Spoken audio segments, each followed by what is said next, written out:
ماشاءاللہ بارک اللہ دا جناب مولانا محب اللہ جنیدی سے چډیر په مختصر وخت کې جامع او مانع خپل بیان وړاندې کړو. رب کریم د دوی په علم په आवाज په عمر کې برکت واچي. محترم سامعین مخامخ چې کوم حضرات ډیر ستر او ډیر خاص مونږ ته ټول خاص دي الحمدلله. د غډیر یو په برکت محفل دی.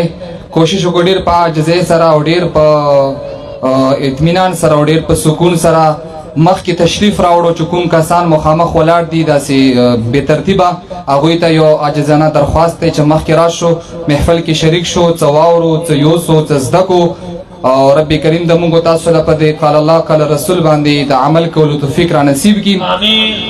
یو شاعر فرمایي ستا د حسن د صفت تپاره کومه ژبه زده کړم، ستا د حسن د صفت تپاره کومه ژبه زده کړم، تخو حسن ضرب حسن جمع حسن یہ جانانا. سبحان اللہ.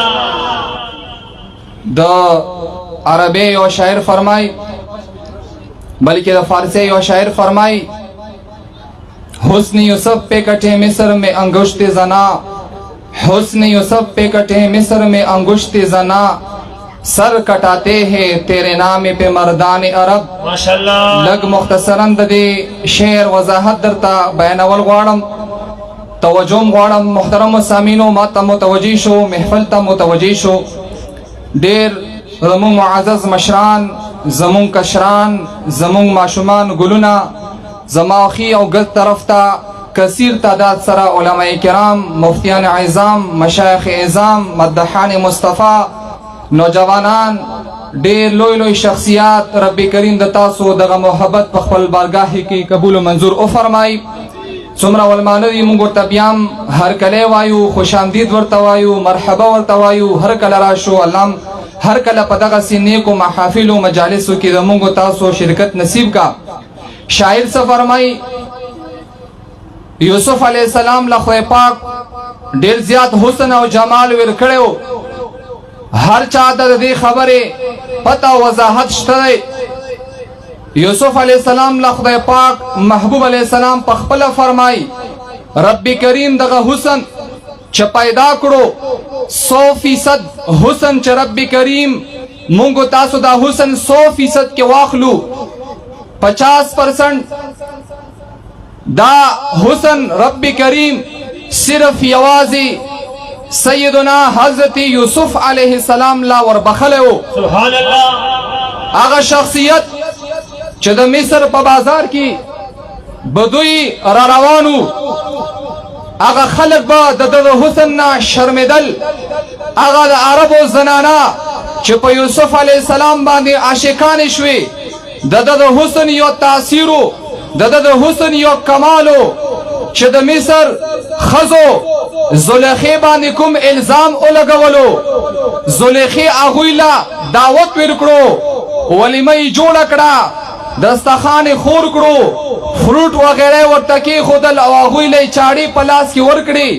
ورته چې تاسو په ما باندې د یوسف علیہ السلام په عشق او محبت کې الزامات لګوو، عیب لګوو، راشو نن تاسو په خپل باندې دغه یوسف علیہ السلام د حسن نه چدای ځان خبر کو.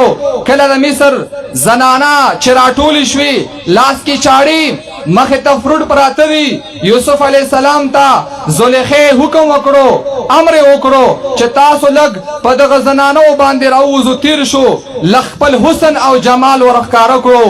یوسف علیہ السلام راتګ او دا هغه آمد وو، دا الله پیغمبر بوي او حسین بنوي، دا الله رسول بوي او جمیل بنوي، دا الله تعالی محبوب پیغمبر بوي او حسن به پکې نوي. دا ډیره بعیده خبره ده.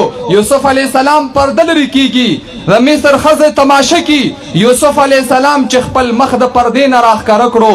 دغه وخت کې د مصر خزو یوسف علیہ السلام د حسن او د جمال نه دومره متاثر شوي، دومره په تعجب کې شوي، دومره په نشه کې شوي چې چاړي د فروټو په ځای باندې خپل لاسونه او ګوتې چرای هغه کچ کوي. قرآن د دې ګواه دی. قلنا حاشا لله.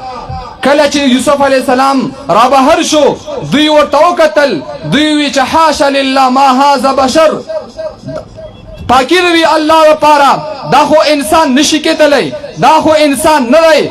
دا خو چې دی یو عزتمند فرشته و الله تعالی دا خو دومره حسین حسن او جمال خدای ورکړی دی د مصر ښځو د یوسف علیه السلام د حسن نه دومره متاثر شوي چې د فروټو په ځای باندې خپلې ګوتې چې دی غوڅې کړي دوی ته پته ونه لګېدله عزتمندو حاضرینو شاعر فرمایي حسن یوسف پہ کٹے مصر میں انگشت زنا د یوسف علیه السلام د حسن هغه کمال او هغه اثر و چې د مصر ښځو ګوتې چې دی غوڅې کړلې د تاسو ذهن له به سوال لا درومي چې د ما محبوب علیه السلام له خدای پاک چې کوم حسن او جمال ورکړی د یوسف علیه السلام حسن هم ته قربان شه خو د محبوب علیه السلام په شان کې به تاسو دا نه اورېدلي چې د حضور علیه السلام مبارک حسن نام چا ګوتې کټ کړې وي نو سوال دا دی نو شاعر د هغې وضاحت کړی دی عزتمندو حاضرینو چې هلته یوسف علیه السلام د حسن نه د مصر ښځو خپلې ګوتې چې دی کټ کړي دلته راشه د محبوب مدني صلی الله تعالی علیه وسلم حسن او جمال لا چې حسن یوسف پہ کٹے مصر میں انگشت زنا سر کٹاتے ہیں تیرے نام پہ مردان عرب یا رسول اللہ صلی اللہ علیہ وسلم رتا آغا حسن دے چې د یوسف علیہ السلام د حسن نا د مصر خزی متاثر شوی د تا د حسن نا د عربو سری متاثر شول آلتا د یوسف علیہ السلام د حسنی ظاهرینا د خزو خپلی گوتی کٹ کڑی دلتا د عربو سرو د تا د حسن او جمال نا خپل سرونه چرای کٹ کوي او خپل سرونو قربانی ته تیار دي عزتمندو حاضرینو مزید زاد